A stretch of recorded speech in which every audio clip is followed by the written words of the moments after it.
오늘 말씀 보겠습니다. 말씀은 디모데후서 1장 7절 말씀입니다. 1장 7절.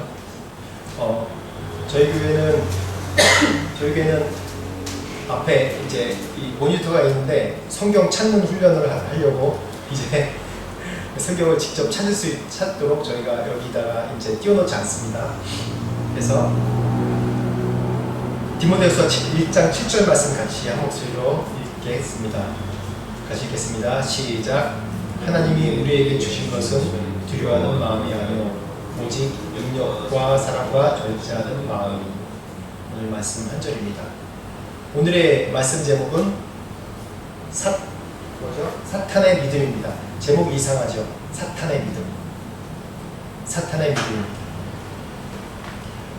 오늘 말씀 제목 내용이 에베소에서 목회를 하는 그 디모데에게 사도 바울이 마지막으로 권면해주는 말씀의 내용입니다. 이 디모데가, 목회자인 디모데가 얼마나 이 에베소 교회에서 스트레스를 받았는지, 그곳에서 이제 힘을 내고 두려워하지 말고 오직 이 세 가지, 두려움을 이길 수 있는 세 가지입니다. 능력과 사랑과 절제. 이 세 가지의 원칙으로 네가 두려움을 이겨라라는 그런 말씀의 내용입니다. 사탄의 믿음. 사탄의 믿음이 뭘까요? 결론적으로 얘기하겠습니다. 사탄의 믿음. 사탄의 믿음은 두려움입니다. 사탄의 믿음은 두려움입니다. 우리에게는 믿음이 있습니다. 두 가지의 믿음이 있습니다. 우리 삶에서도 믿음이 있어요. 우리가 지금 태국이 요전에 이제 거의 한 달 됐죠. 지진 난 지. 한 달 전에 지진이 났습니다. 그때 그래도 교회는 이게 별 이상이 없었어요. 건물이 낮기 때문에. 근데 높은 빌딩들이 다 이제 흔들려 버렸어요. 특히 방콕 시내에 있는 건물들이 다 흔들려서 모든 고층 빌딩은 다 금이 갔어요. 근데 그전에는 이 방콕에 100년 동안 한 번도 이런 지진이 없었어요. 사람들이 처음 이렇게 당했어요. 그래서 삶을 살아가면서 자연재해나 그런 거에 대한 상상을 이 사람들이 못했습니다. 저도 그걸 보고 깜짝 놀랐습니다. 이 자연재해가 있다는 그 자체 하나만으로 너무 깜짝 놀랐어요. 그래서 그때 막 흔들릴 때 온갖 사람들이 다 거리로 뛰쳐나온 거예요. 근데 엘리베이터에서 사람들이 많이 죽었어요. 방송에 다 안 나오지만 엘리베이터에 사람 많이 죽었어요. 왜 그러냐면 사람들이 지진 나면 어떻게 대처할지 모르는 거예요. 우리는 기본적으로 상식이 있잖아요. 엘리베이터가 따면 안 된다. 왜냐면 흔들리기 때문에. 근데 여기 사람들이 그걸로 많이 죽었어요. 방송에 안 나오는데. 근데 그걸 보면서 이 사람들이 안전에 대한 불감증이 있구나라는 부정적인 표현을 이렇게 얘기할 수 있는데, 또 다른 믿음의 차원에서 볼 때 이 사람들이 방콕 사는 것이 너무 안전하다고 믿고 있구나라는 생각이 들었습니다. 우리나라 사람은 늘 어느 나라 가든지 위기에 대한 의식이 늘 있거든요. 왜냐하면 우리나라 역사도 늘 전쟁이 있었고 자연재해는 많지 않았지만 전쟁과 끊임없는 다툼 속에서 우리나라 역사가 만들어지지 않습니까? 그렇기 때문에 우리나라 사람들은 늘 그런 위기의 의식이 있어요. 근데 이 나라 사람들은 여기 태국에 정말 좋은 게 뭐냐면, 태국 단어 중에 사바이라는 단어가 있습니다. 사바이라는 단어는 굉장히 많은 뜻을 내포하고 있어요.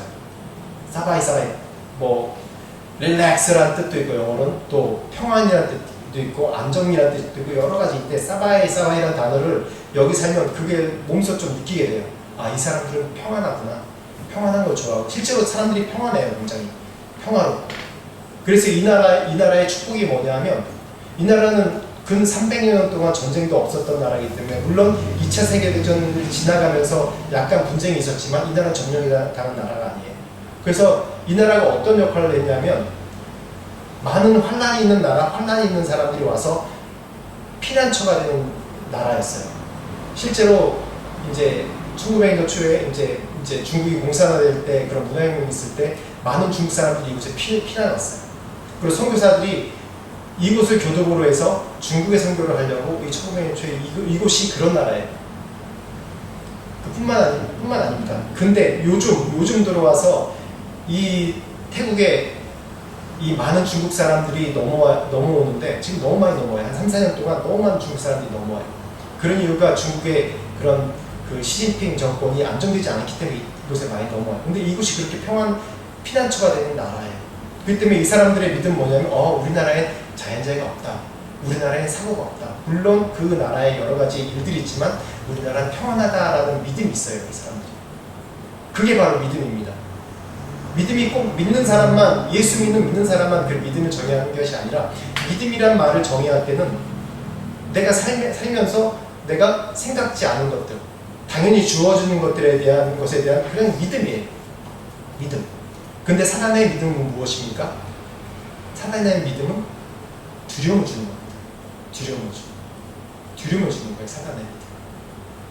그래서 오늘 이 사도 바울이 디모데에게 이런 말씀, 사랑과 이런 경고를 한 것이 오늘 첫 번째 말씀, 경고랑 위로한 말씀이 뭐냐면 오직 두려움을 이길 수 있는 것은 능력과 사랑과 절제의 마음, 이 세 가지 마음이라고 얘기했습니다. 우리가 리허설이라는 단어 아시죠? 리허설한다는 단어를 우리가 사전적인 정의를 한번 보니까 뭐라고 정의되냐면 공연을 앞두고 공연이나 무엇인지 실행을 앞두고 실제처럼 연습하는 것을 리허설이라고 해요. 그런데 이 두려움의 본질은 뭐냐면 어떤 그 책에 그렇게 나와 있어요. 두려움은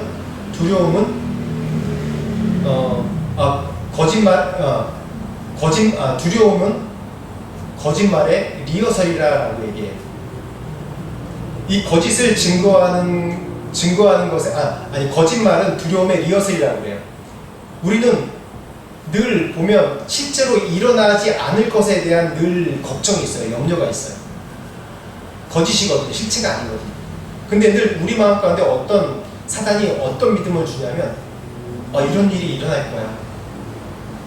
너 이렇게 잘못될 거야. 너가 능력도 안 돼, 깜도 안 되는데 네가 이렇게 하는 거 안 될 거야. 그렇게 이게 두려움을 줘요. 두려움이랑 내가 뭔가 준비하는 거랑 다릅니다. 두려움은 계속 꼬리에 꼬리를 물어서 계속 우리 마음 가운데 평안을 빼앗고 우리가 실제로 일어나지 않는 일에 대한 거짓에 대해서 믿게 만들어요. 그게 우리가 거짓말에 대한 리허설이 바로 두려움입니다. 이 태국에 코끼리들이 많습니다. 코끼리를 길들이는 방법이 있습니다. 코끼리가 보면 희한하게 이 쇠사슬 같은 거에 굵지도 않아요. 보면 쇠사슬 같은 거에 뒷다리가 묶여서 이렇게 있어요. 그래서 거기 움직이지 못하고 왔다 갔다 그러고 있습니다. 근데 그게 어떻게 해서 그렇게 길들여지냐면 코끼리 어렸을 때 이제 엄마랑 같이 있는데 그 옆에다가 두꺼운 그런 쇠사슬을 묶어버린답니다. 코끼리가 이제 태어났을 때 크긴 한데 그래도 쇠사슬을 이길 만큼 그렇게 크지 않아요. 그래서 아무리 그래도 이게 안 벗겨지는 거예요. 움직이지 못하는 거예요. 그렇게 계속 가둬놓으면 이 뭔가 다리에 묶여져 있는 묶여져 있는 그 쇠사슬이라는 게 내가 뭔가 조종할 수 없는, 이게 딱 묶이면 조종할 수 없는 거구나라고 이렇게 점점 인식하게 되게요. 습관적으로. 근데 점점점 자라면서 쇠사슬을 큰 거 하는 게 아니라 좀 더 쇠사슬을 얇은 걸로 해야 돼요. 점점 움직이기 편하게 길고 얇은 걸로 해야 돼요. 근데 코끼리의 움직이는 방향은 그 쇠사슬의 길이만큼밖에 못 움직인다는 거예요. 몸은 산만해서 그걸 쇠사슬을 당장이라도 끊고 우리 밖을 나갈 수 있는데도 그렇지 않다는 거예요. 그게 바로 뭐예요? 거짓이에요. 거짓.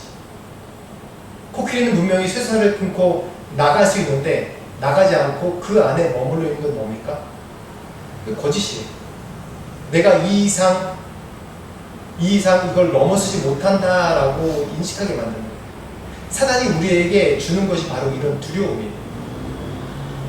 보이스피싱 아시죠? 보이스피싱 보면 이런 메커니즘을 잘 이용하는 거예요. 두려움을 잘 이용하는 거거든요. 실제로 보이스피싱을 이제 유튜브나 그런 게 당하는 걸 예를 들어보면 이걸 어떻게 이런 걸 당하지? 이게 이해가 안 되거든요. 어떻게 이렇게 쉬운 걸 당하지? 라고 이해가 안 돼요. 근데 제가 2009년도에 이제 안식년을 한 적이 있는데 그때 이제 다른 선교사 훈련기관에서 훈련받은 적이 있어요. 근데 이 두 가지 사례가 있는데 한 가지는 제가 당한 사례고 한 가지는 어느 선교사님이 당한 사례예요. 어느 선교사님한테 전화가 왔어요. 전화가 왔는데 그때 당시 좀 지금은 굉장히 고도화된 수법이 옛날에는 좀 더 유치한 수법이 있었어요. 누구누구 맞으시죠? 그러면 이 번호 맞으시죠? 맞다고 그러면 성함이 어떻게 되십니까? 묻죠? 성함을 얘기해요. 그러면 언제 무슨 결제가 됐는데 노트북을 샀는데 한 120만 원이 결제됐습니다. 어느 백화점에서 맞으십니까? 그러면 아니라고. 그러면 그럼 이거 어떻게 된 거죠? 그럼 이거 결제 나가는데 어떡합니까? 그러면 뭐 계좌번호 달라고 그러고 뭐 달라고 그러면서 그 계좌번호 줬대요. 그 비밀번호도 알려줬대요. 그때 당시에는 벌써 한 15년 넘은 일이니까 그렇게 줬어요. 그렇게 줘가지고 또 이 자기의 비밀번호가 털려서 돈도 또 다른 크레딧 카드로 그렇게 결제됐다고. 그때는 크레딧 카드를 좀 이제 그런 기계로 만드는 게 좀 쉬웠어요. 근데 그 후 한 달 후에 저한테 비슷한 전화가 온 거예요. 근데 전화 왔어요. 똑같은 얘기를 하더라고요.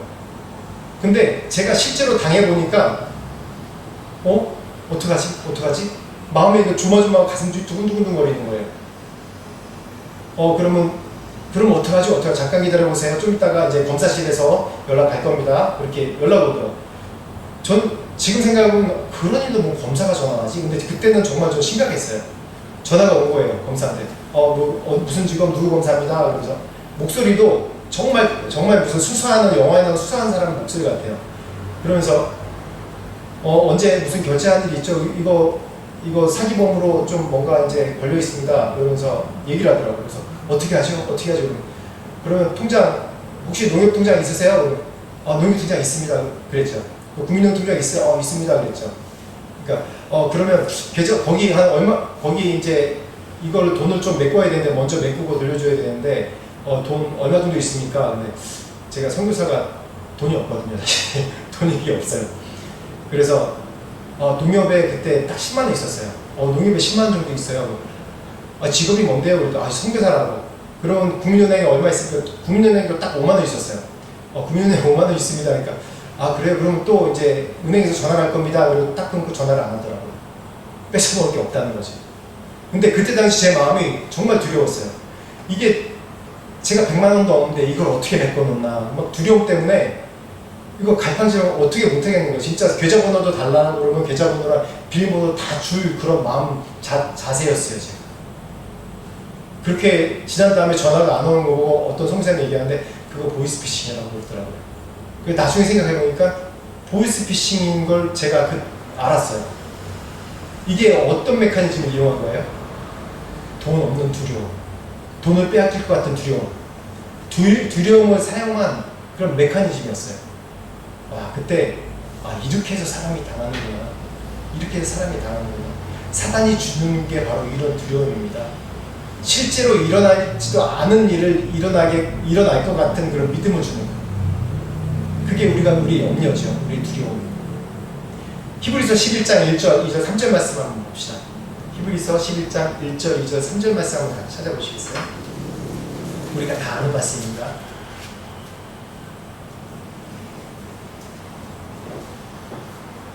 같이 읽어보겠습니다. 시작.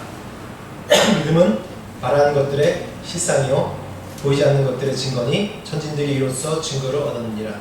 믿음으로 모든 세계가 하나님의 말씀으로 지어진 줄을 우리가 아나니 보이는 것은 나타나는 것으로 말미암아 된 것이 아니니라. 믿음입니다. 믿음은 실제로 이게 우리가 믿음이 없어도 이건 믿는 사람 우리가 신앙적인 고백이라고 생각하지 마시고 그냥 믿지 않는 사람이 보는 책이라고 생각하고 한번 생각해 보세요. 믿음은 바라는 것들의 실상이요 보이지 않는 것들의 증거니라. 이 한 가지 말씀만 보고 생각해 주십시오. 실제로 그럴까요? 믿음이 바라는 것들의 실상이고 보이지 않는 것들의 증거일까요? 믿음의 눈으로 바라보지 말고 합리적으로 객관적으로 한번 생각해 주십시오. 그런가요? 믿음이라는 게 우리의 그런 신앙적인 믿음 빼고 일반적인 믿음이 이런 믿음일까요? 그런 믿음 맞습니다. 건축가들이 집을 지으려고 아파트를 하나 큰 거 지으려고 할 때 뭘 합니까? 설계를 합니다. 설계를. 왜 설계를 해요? 보이지 않는 것을 보이는 것처럼 자기가 만드는 거잖아요. 그리고 실제로 그 일이 일어납니까? 일어나잖아요. 일어나잖아요. 어떤 과정을 통해서든 그 과정이 일어나잖아요.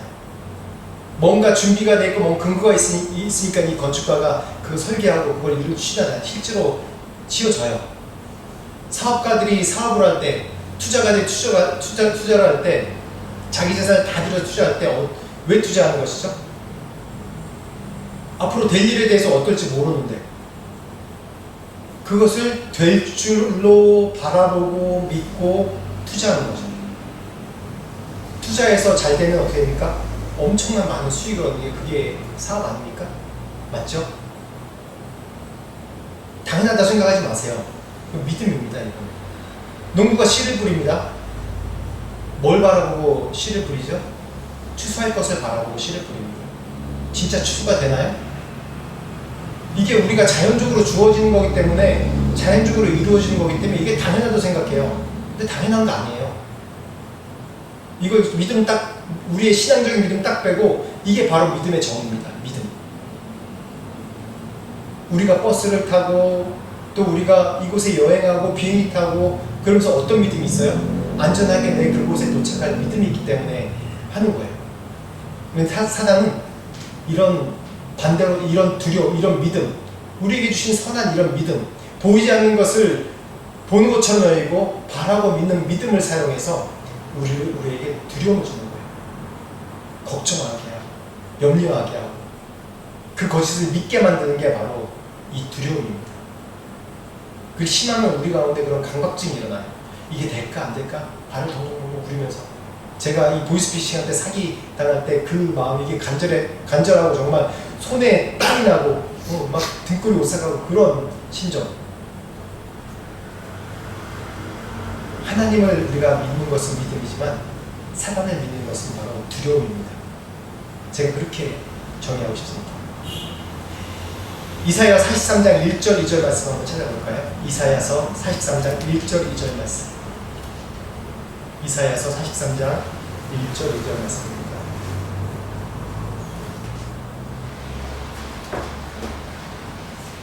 이사야서 43장 1절 2절 말씀 같이 한 목소리로 읽어볼까요? 야곱아 너를 창조하신 여호와께서 지금 말씀하시느니라. 이스라엘아 너를 지으신 이가 말씀하시느니라. 너는 두려워하지 말라. 내가 너를 구속하였고 내가 너를 지명하여 불렀나니 너는 내 것이라. 내가 물 가운데로 지나갈 때에 내가 너와 함께 할 것이라. 강을 건널 때에 물이 너를 침몰하지 못할 것이며 내가 불 가운데로 지나갈 때에 타지도 아니할 것이요 불꽃이 너를 사르지 못하리니. 두려워하지 말라라는 것은 권유가 아니라 명령입니다. 명령이에요. 두려워하지 말라는 건 명령입니다. 하나님 말씀하셨죠? 야곱아 너를 창조하시는 여호와께서 지금 말씀하시느니라. 뭐라고요? 너는 두려워하지 말라.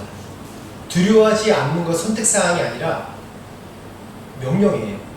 그래서 우리가 스스로 우리에게 두려워하지 말라 스스로 마인드 컨트롤을 하더라도 우리가 그 명령대로 내가 두려워하지 말라 라고 선언하고 선포를 해야 돼요.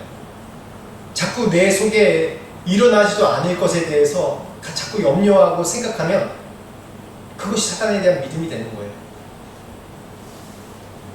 그래서 오늘 말씀으로 돌아가 보면 디모데후서 1장 7절 말씀으로 돌아가 보면 우리가 두려움을 이길 수 있는, 극복할 수 있는 세 가지 방법이 있습니다. 능력, 사랑, 그리고 마지막 절제입니다. 능력은 뭡니까? 능력은 좀 제가 오늘 이 말씀 보면서 능력은 좀 세 가지로 정의했어요. 뭐냐면 선천적으로 타고난 능력이 있어요. 그리고 우리가 학습에 얻어진 능력도 있고 또한 우리가 하나님께서 기름 부으신 성령의 은사의 능력이 있습니다. 제가 처음 이제 선교사로 나온 게 제가 1999년에 인도 선교사로 갔습니다. 그래서 2016년도 추방당해서 이 태국으로 왔는데 제가 처음에 참 젊은 나이로 처음에 제가 만으로 29에 제가 인도로 들어갔거든요. 결혼하자마자 신혼살림도 안 차리고 결혼하자마자 이제 제 아내랑 같이 인도로 들어갔어요. 들어갔는데 한국에서 목회 무교육자 사역을 쭉 하다가 들어갔는데 선교 사역은 너무 다르더라고요. 부교육자로 있으면서 한국 교회의 시스템이 정말 발달했잖아요. 그래서 말씀 전하고 교회 프로그램하고 주일학교하고 신방하고 그러면서 또 교회 시스템 따라서 제가 행정도 하고 그러면서 여러 가지 많이 배웠어요. 근데 선교사로 딱 떨어지니까 이거 교회 시스템도 아니고 인도가 예수 믿는 나라도 아니고 대다수 인구가 다 힌두교 믿고 거기다가 죽음의 위협까지 있는 나라고 제가 어떻게 해야 될지 모르겠는 거예요. 근데 그때 제가 소속이 예수인도단 소속입니다. 예수인도단 소속으로 이제 나갔거든요. 이게 유스 위더 미션 이제 미국 단체예요. 예수인도단 아시죠? 예수인도단 소속으로 제가 이제 처음 나갔는데 그래서 저희 리더 선교사님이 계셨어요. 그래서 이 리더 선교사님이 이 어린 젊은 이제 초년병인 저를 이제 계속 훈련시키셨어요. 선교 사역에 대한. 원래 저는 성격이 뭔가 이렇게 막 개척하고 뭔가 이제 제일 앞서 나가서 뭔가 시작하고 그런 걸 잘 못해요. 또 싫어하고 개척하는 거 싫어해요. 제가 먼저 앞서 나가서 뭐 하는 거 싫어해요. 그냥 된 거에 대해서 제가 매니징하고 그걸 디벨롭먼트 시키는 걸 제가 좋아하지 싫어해요. 근데 여태까지 사역 보면 하나님이 선교사로 99년부터 보면 계속 개척하게 하셨어요. 지금 이 한인교회 개척한 지가 한 1년 됐거든요. 딱 만 1년 1개월 됐어요. 작년 3월 5일에 개척했거든요.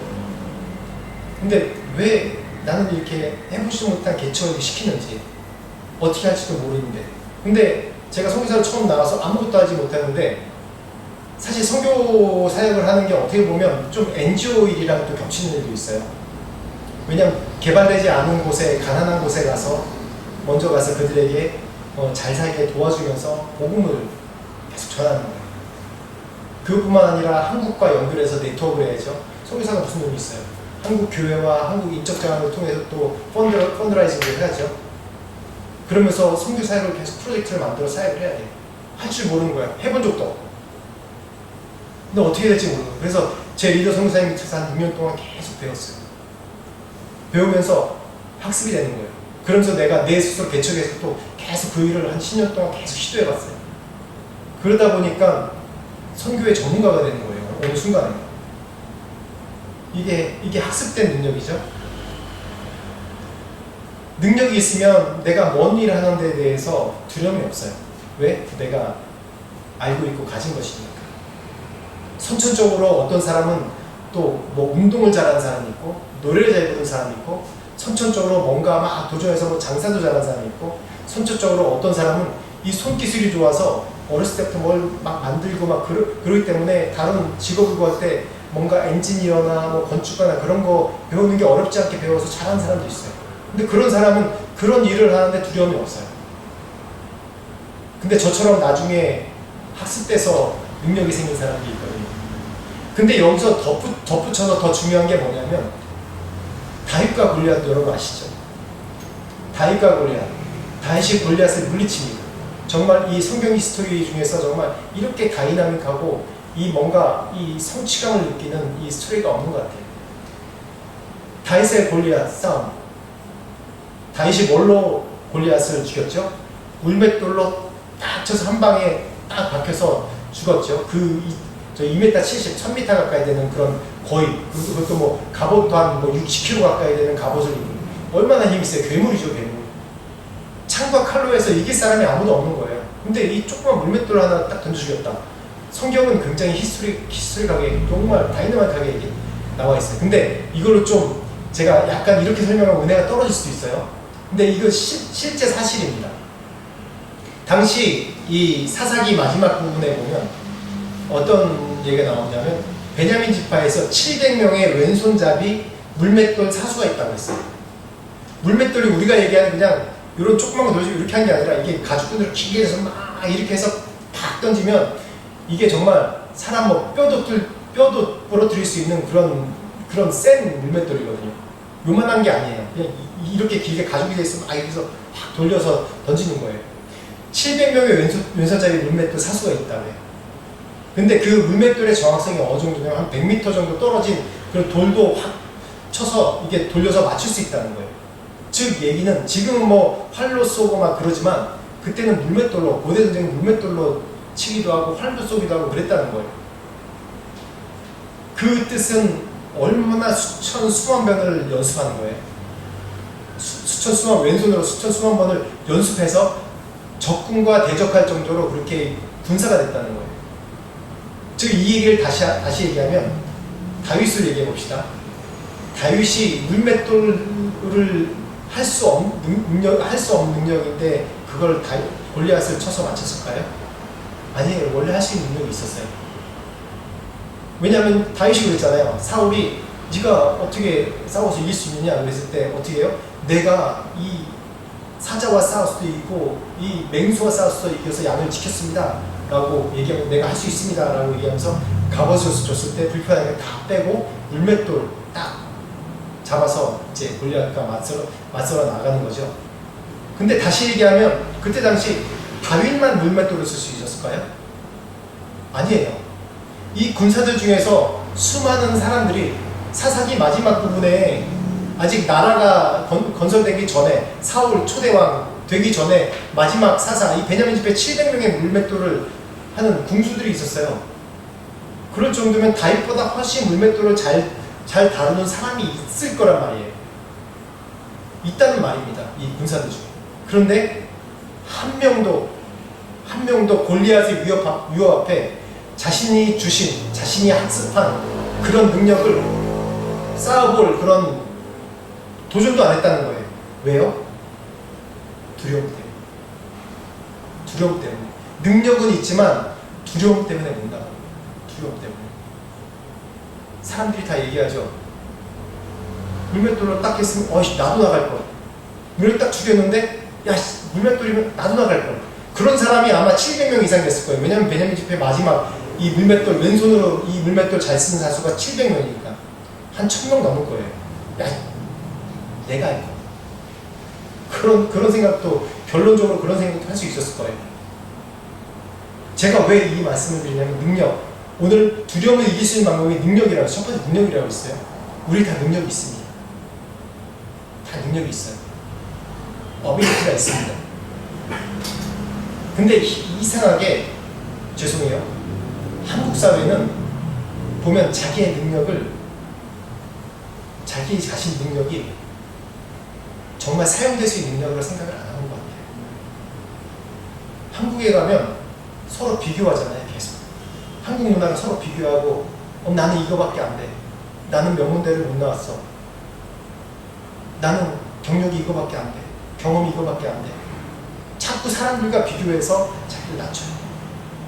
유튜브가 더하면 더할수록 보면 나는 멋지지 않아. 난 예쁘지 않아. 유튜브에 나오는 건 그 모습만 나오고 정말 어떤 부분은 성공한 사람들만 사람 선전하고 방송에서 매스컴에서는 성공하고 잘 되는 사람만 얘기해주고 그런 사람이 돼야 된다고 잘못된 모델링을 하는 거예요. 그렇기 때문에 사람들이 자꾸 우리 젊은 사람들 마음 가운데 점점 더 내가 배운 사람일수록 점점 더 내가 가치 없는 사람이라고 보이더라고요. 정말 가치 없는 사람이라고 보이더라고요. 제가 인도에 있을 때 압구정 수망교회 아시죠? 우리나라 대한교회 중에 하나지 않습니까? 대표적인 교회. 수망교회에서 청년들이 10년 동안 매년마다 한 40명, 50명, 100명 가까이 온 적도 있고 그렇게 매년마다 왔어요. 그 청년이 대학생이 아니라 20대 후반부터 40대까지 있는 청년이었어요. 그 얘기는 뭐예요? 소망교회가 다 그런 거 아닌데 대부분 소망교회에 다니는 사람들이 좀 사회적으로도 잘 나가는 사람들이 많더라고요. 청년들이. 또 집에 잘 사는 사람들이 많더라고요. 평균적으로. 근데 제가 두 번째에 왔을 때 어떤 걸 봤냐면 사역하다가 딱 중단해버렸어요. 중단하고 그냥 치유하는 기도를 했어요. 우리 예순다니까 예순다는 내적 치유하는 저도 이제 그런 강의도 많이 했고 그러니까 DTS가 있지 않습니까? 예순단에 그 DTS 안에 내적 치유 있고 마음을 치유하는 여러 가지 프로그램들이 있어요. 근데 이 영적 공격이 심하니까 이 두려움에 사로잡혀서 그런지 사역하다 갑자기 귀신 들린 것처럼 막 헛소리하고 막 그런 거예요. 그래서 딱 중단하고 현지 학교에서 사역했는데 방 하나 비우고 그곳에서 같이 막 기도하고 막 귀신 내쫓는 기도하고 그랬어요. 근데 나중에 상담하면서 보니까 이 친구가 서울대도 나오고 직장도 너무 좋은 데 다니고 돈도 잘 벌어요. 근데 비교식이 자기가 못하다고, 자기가 정말 아무것도 아니라고 스스로 계속 여기는 거예요. 사회적으로 보면 어디 내놓으면 능력이 많은 사람인데 아무것도 아니라고 여기는 거예요. 너무 안타깝더라고요. 그래서 기도해주고 격려해주고, 근데 뭐 다 그런 건 아닌데 그런 게 있나 봐요. 잘 나가는 사람들끼리 이게 모이는 그룹이 있으면 자기네 그룹끼리만 모이기 때문에 자기가 능력이 없는 사람이라고 얘기해요. 능력이 많은데도. 사단은 우리를 이렇게 속여요. 다윗처럼 물맷돌을 잘 쏘는 사람이 다윗만 있었겠습니까? 아니에요. 수백 명이 있었어요. 수백 명. 마지막 사사기 마지막에 700명이 있었다니까. 그런데 어떻게 했어요? 다윗이 가진 능력은 뭐냐면, 제가 오늘 세 번째로 얘기했죠. 첫 번째, 선천적인 능력이 있는 사람이고 학생 능력이 있는 사람이 있고, 마지막으로 성령의 은사를 받은, 성령의 능력을 받은 사람이 있다고 했어요. 다윗에게 거룩한 분노가 올라왔어요. 하나님의 영광을 위해서, 하나님 나라를 위해서, 하나님께 세우신 이 나라를 모욕하는 이 덩치만 큰 이 골리앗, 분노의 마음으로 일어나서 성령의 능력을 입는 거예요. 그래서 담대하게 나갔을 때, 비록 어쩌면 이 물맷돌 궁수들보다 훨씬 못할 능력이 있을지 모르지만, 양치는 목동이 궁수보다 얼마나 능력이 있겠어요. 물맷돌 궁수들은 그걸로 사람을 죽이는데, 한 번도 그래 본 적이 없는 이 다윗이 물맷돌을 잡고 던졌을 때 어떤 일이 났습니까? 모든 이스라엘 두려워 떠는 힘센 장수들도 있고 칼 잘 쓴 사람인데 그 사람들 두려워 떠는 그 골리앗을 물리친 겁니다. 그것이 바로 능력이에요. 자기가 인간적인 가진 능력으로만 생각할 때는 점점 작아질 수밖에 없어요. 왜냐하면 우리는 비교하니까. 다른 사람들과 비교하니까 자꾸 자기가 점점 쪼그라들어요. 여러분 보면 오히려 잘 되는 사람들, 연예인들, 그런 사람들을 막 자살하고 있잖아요. 정말 예쁘고 멋있고 그런 사람들인데, 돈도 잘 벌고 그런 사람들이 왜 자살할까? 이해가 안 되죠. 실제로 그러더라고요. 그 비교의식, 그 두려움, 염려 때문에 자기 자신이 점점 쪼그라들어요. 제가 참 멋있게 생각하는, 개인적으로 만나봤기 때문에 멋있게 생각하는 한 사람이 있는데, 그 장윤주 씨 아시죠? 모델. 저희 이제 인도 있을 때 소망교회 다니거든요. 저희 팀에 왔었어요. 2008년도에 왔었어요. 왔는데 그때 당시 저는 뭐 모델이 누군지 모르니까 우리 같이 왔는데 그때 한 70명 왔어요. 70명 왔는데 저랑 같이 동역하는 저희 이제 젊은 선교사들이 막 수근수근 대는 거예요. 그래서 야, 왜 그래? 그러니까 유명한 사람이 왔대요. 누군데? 그러니까 모델이었대. 모델이 누군지 알아야지. 누구래요? 가보니까 그냥 빼빼 말랐지 모델같이 전혀 안 보이는 거예요. 얼굴도 죄송합니다. 얼굴도 이렇게 예쁘지도 않은 것 같고, 내가 보기에 그때 당시 보기에 화장도 안 했으니까. 근데 뭐지? 근데 개인적으로 교제하면서 아니 윤주자매 이제 모델이에요? 그러니까 네 모델이에요 그러더라고. 그러면서 개인적으로 교제해보니까 그 사람 안에 뭐가 있냐면 자신감이 있더라고. 자신감이 어디서 오는 자신감? 선천적으로 자신감도 있지만 어떤 자신감이냐면, 그때 교회에서 DTS 프로그램에서 DTS를 마치고 간사로 온 거예요. 하나님이 나를 부르셨다는, 하나님이 나를 이런 모델로 부르셨다는 자신감이 있다. 그러면서 점점, 사실 죄송합니다. 처음에는 별로 이제 외모가 이쁘지 않다고 생각했어요. 근데 점점 보니까 너무 이쁘게 보이는 거예요. 그 자신감으로부터 시작했어요. 자기가 하나님께 쓰임받는 사람이고 제가 하나님의 영광 위에 사는 사람이라고 고백하면서 그런 자신감이 있더라고요.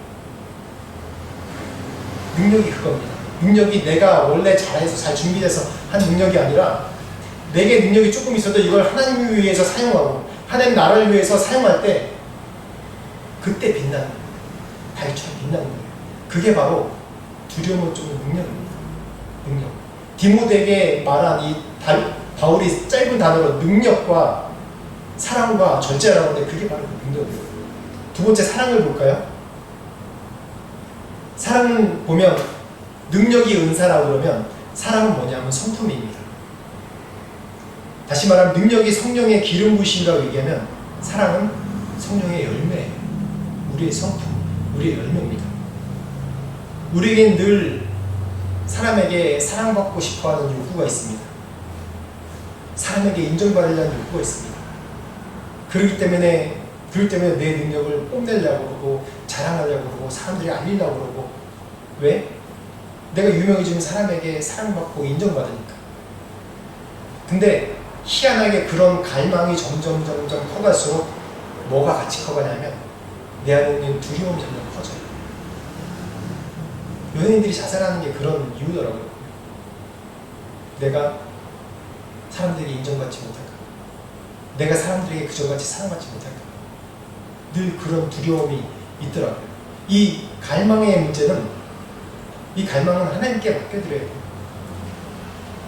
이 내가 사랑받고 사랑하고 그런 문제는 하나님 앞에 맡겨드려야 돼요. 이 말씀에 중요한 우리가 다 아는 성경 구절이 있습니다. 요한일서 4장 18절 한번 보실까요? 요한일서 4장 18절.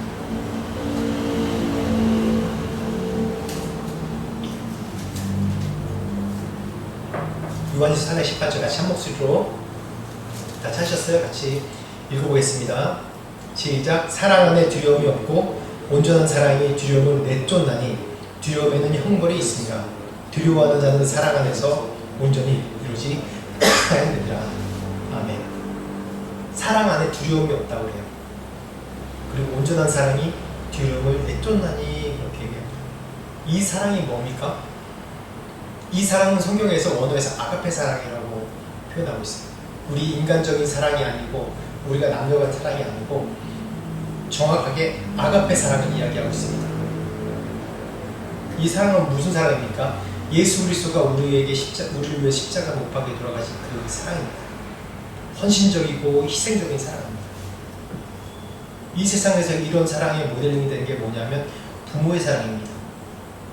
부모가 자식을 사랑하는 거. 헌신적이잖아요. 자신의 모든 것을 내어줄 정도로 헌신적이잖아요. 다 그 사랑이 있었기 때문에 우리가 잘한 거죠. 그 사랑이 내게 부족하다고 느끼기 때문에 내가 상처 입고 내가 부족하다고 얘기하고 그런 거지. 어쨌든 부모님은 자식에 대한 그런 아가페적인 사랑이 있어요. 절대적인 헌신의 사랑이 있어요. 자기를 희생할 사랑이 있어요. 자식을 위해서도 죽을 수 있어요. 저도 그렇고 저희 아버지도 그래요. 저희 아버지 이제 87세로 지금 살아계신데 저희 어머니는 제가 25살에 돌아가셨고, 근데 저희 아버지가 성격이 굉장히 독특해요. 독특해서 좀 까칠하기도 하고 다른 사람들에게 친절하지 않아요. 며느리한테도 친절하지 않고 손주한테도 친절하지 않아요. 오직 친절한 건 저랑 제 여동생 하나 있는데 오직 자식에게만 친절해요. 자식을 통해서 모든 세계를 보는 거예요. 오직 우리 둘한테만 친절해요. 자식을 위해서 자기 죽을 각오로 되어 있는 거예요, 제 아버지는. 근데 다른 사람들한테 못했어요. 특히 며느리한테 못했어요. 또 손주들한테도 잘한다 하는데 그래도 그 정도까지는 아니에요. 그게 어떤 사랑입니까? 다른 말로 표현하면 사명감이에요. 사명감. 뭔가 이 뭔가 이제 설명되지 않는, 우리가 불가항력적으로 주어진 내 자식이지만 그 자식에 대한 그 사명감이에요. 그 사명감의 사랑입니다. 근데 우리가요, 그 사랑을 예수님을 하나님 사랑하는 사랑으로 우리가 변화되잖아요. 그러면 첫 번째 어떤 현상이 생기냐면 내가 하나님 앞에 귀한 존재라는 걸 내가 깨닫게 돼요. 내가 사랑받는 존재구나. 내가 이 세상을 창조하시는구나. 하나님이 나를 사랑하시는구나.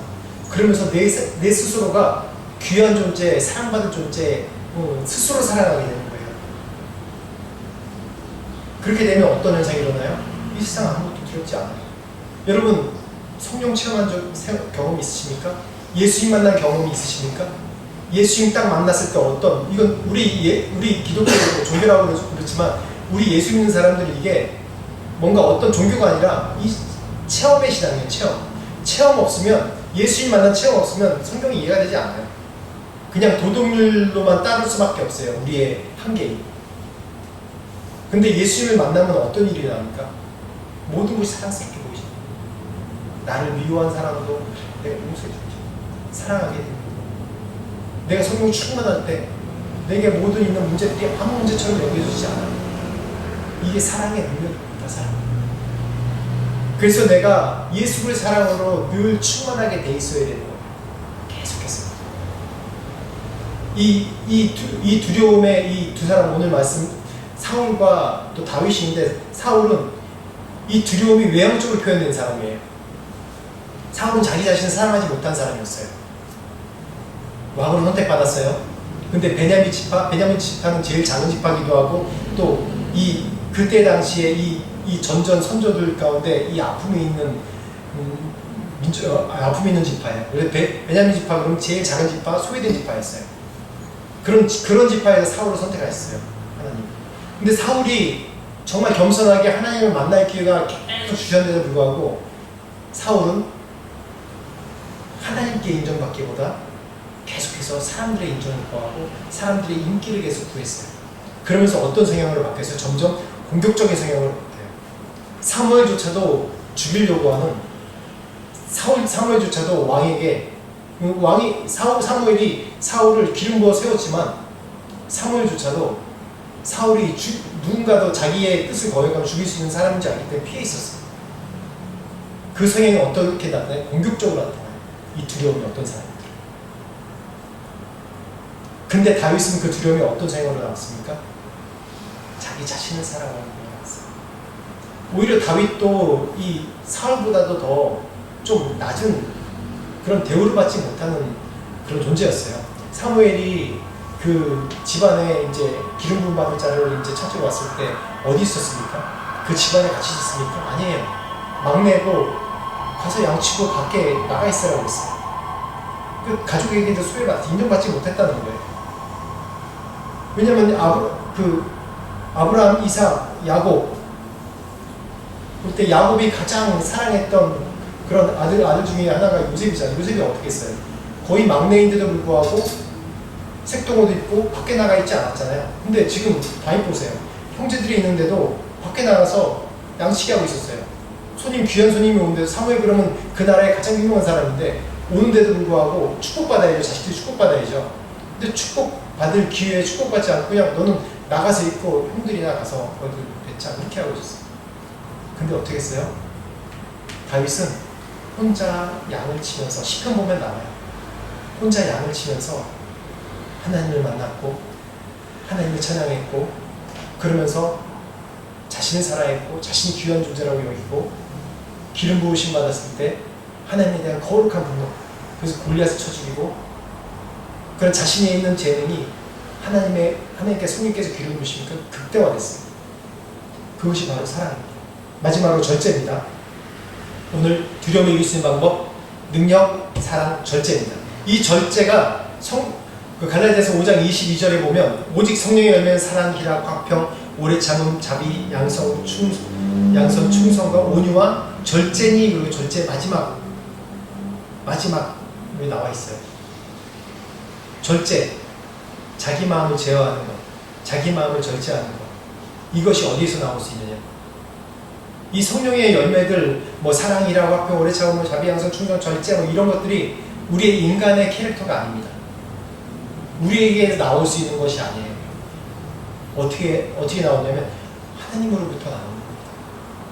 절제, 그러면 내가 마인드 컨트롤, 이걸 먹지 말아야지, 하지 말아야지, 그런 의미의 절제가 아니에요. 내가 스스로 할 수 있는 절제가 아니에요. 이 절제는 뭐냐면, 다시 다른 얘기로 하면 하나님께 맡겨드리는 것을 말하는 거예요. 하나님께 내 인생을 맡겨드리는 것을 말하는 거예요. 하나님께 다 맡겨드렸을 때 내게 두려움이 없다는 거예요. 제가 어렸을 때 제가 애들이 셋인데, 지금 다 이제 한국에서 일하고 있고 대학 다니고 있습니다. 아들이 둘인데, 첫째가 아들이고 둘째 딸이고 막내가 아들이에요. 근데 첫째가 유독 저에 대한 애정도 많지만 또 저를 섭섭해하는 것이 많아요. 근데 어렸을 때 저희 첫째를 이제 제가 물구나무도 쓰게 하고 이제 기차도 태워주고 제 몸이 거의 놀이터였어요. 근데 첫째는 좀 모험하는 걸 좋아하더라고요. 그래서 제가 어떻게 누워있으면 발목을 딱 잡고 거꾸로 들어가지고 이렇게 흔들었어요. 이렇게. 근데 너무 좋아하는 거예요. 크면 클수록 더 많이 흔들어달래요. 근데 저희 집사람은 이게 떨어뜨릴까봐 걱정하고, 근데 나는 얘가 좋아하니까 얘 자꾸 계속 했어요. 근데 둘째 그렇게 잡으면 소스라치게 놀래요. 막내도 이렇게 잡으면 소스라치게 놀래요. 그냥 얘 잡고 손 잡고 있는 게 아니라 다리 잡고 이렇게 막 돌리고 있어요. 이렇게 돌리고. 근데 그걸 너무 즐겨요. 근데 우리 첫째는 왜 이렇게 즐거워했을까 그걸? 다른 애들 잡고 우리 첫째가 좋아하니까 다른 남자애들 잡고 이렇게 해주면 소스라치게 놀래요. 막 울어요. 왜 이렇게 좋아할까요? 저에 대한 믿음이 있었어요. 다시 얘기하면 자신의 신체를 저한테 완전히 맡긴 거예요. 그러니까 내가 위험하지 않게 애를 흔들면서 컨트롤하는 거죠. 바로 그렇습니다. 절제라는 게 뭐냐면 내가 절제하는 게 아니라 내 자신을 하나님께 다 맡겨드리는 거예요. 하나님께서 나를 절제하게 하시고 인도하시도록 맡겨드리는 겁니다. 그게 바로 오늘 절제예요. 그러면 두려움이 없죠. 내가 절제하려고 해보세요. 얼마나 두려움 많습니까? 여러분 계속 실패하는 게 내가 계획 세워서 내가 절제하면 내가 이걸 하고 하는 게 계속 실패하기 때문에 어렵잖아요. 저희는 그렇게 한계가 있는 존재예요. 그걸 하나님께 다 저쪽으로 맡겨드려요. 하나님이 내 인생을 컨트롤하시고 내 인생을 인도하시죠. 여러분 두려움을 어떻게 이기시겠습니까? 두려움을 어떻게 이기시겠습니까? 염려함으로 사단이 주는 믿음이 염려함으로 두려움으로 평생을 인생 사실 겁니까?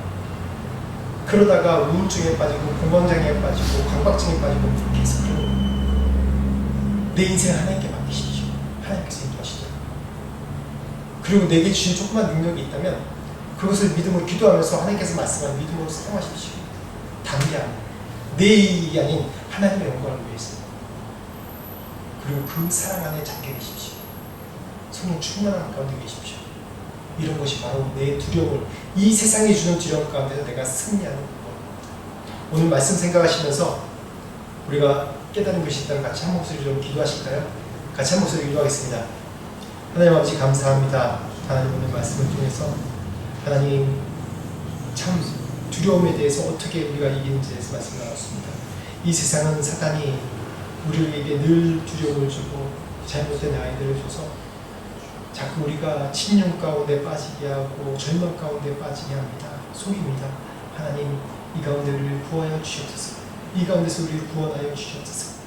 그래서 하나님 참으로 하나님의 말씀 가운데 말씀하신 하나님 능력과 사랑과 절제로 우리 두려움을 이 세상에서 주는 두려움을 에서 승리할 수 있도록 은혜를 주시옵소서. 하나님 아버지 감사합니다. 오늘 말씀을 통해서 우리 이 세상에서 주는 두려움을 이길 수 있는 힘은 바로 하나님께 주신 능력과 예수 그리스도에게 예수의 사랑으로 충만한 그런 사랑과 또 우리의 인생을 맡겨드리므로 주께서 우리의 인생을 또 움직이시는 것 절제는 하나님 이 세상에서 주는 두려움을 우리가 이길 수 있음을 같이 말씀을 나눴습니다.